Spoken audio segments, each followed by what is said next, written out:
54 წლის მამაკაცმა მომართა ჩვენს კლინიკას მუცლის ტკივილით გულის რევმატებით, ტახიკარდიით, ჩამოტარდა კომპიუტერულ ტომოგრაფია, სადაც დადგინდა ქრონიკულ პანკრეატიტთან ერთად გასტროდუოდენალური არტერიის ანევრიზმის რუქტურა.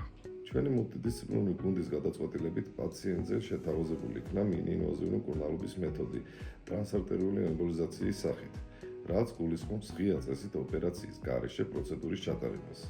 სასწრაფო წესით პაციენტს ჩაუტარდა მხრის არტერიიდან მიდგომით ტრანსარტერიული ემბოლიზაცია და გაკეთდა გასტროდუოდენური არტერიის სელექტიური სრული ემბოლიზაცია ხვეულების გამოყენებით, რის შემდგომაც პაციენტს ზოგადი მდგომარეობა გაუმჯობესდა, ჰემოდინამიკა დასტაბილურდა, ჩივილება თანდათანობით დაიწყო კლება.